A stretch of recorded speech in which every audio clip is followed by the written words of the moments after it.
12 buhay at nakasakong biik ang bistadong isiniksik sa compartment ng isang kotse sa General Santos City.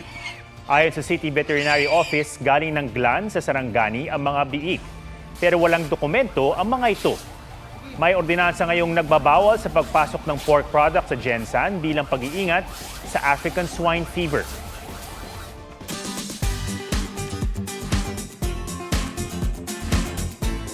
Parang nasa nature documentary ang magkakaibigang nag-boating trip sa Zamboanga del Sur. Nakita kasi nila ang kumpol ng mga dolphin at balyena na tila nagsasanib puwersa para protektahan ang isa't isa laban sa mga pating. Puso na yan sa report ni Ian Cruz.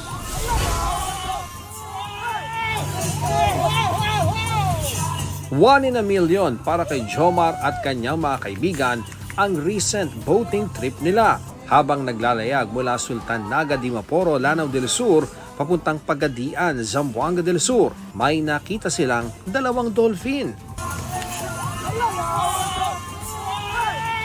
Sinundan nila ang mga ito at dinala raw sila sa grupo ng mga dolphin.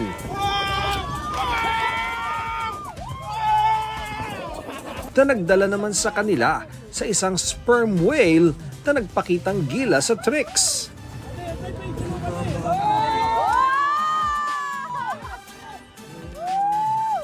Nang sundan naman nila ang sperm whale, lalo pa silang na-amaze sa nag-welcome sa kanila.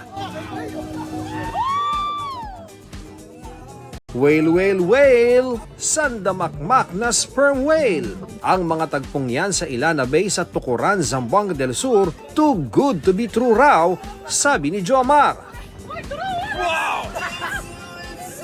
Pero na-curious sila kung bakit nakapaligid ang mga dolphin sa mga balyena.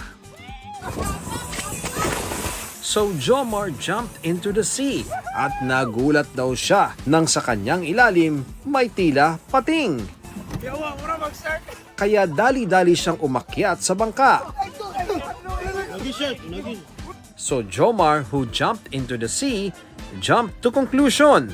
Baka pinoprotektahan nila ang isa't isa sa mga pating. Nakitaan nga raw nila na mga kagat at dugo ang ilan.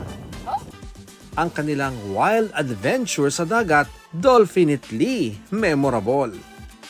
Ian Cruz nagbabalita para sa GMA Integrated News.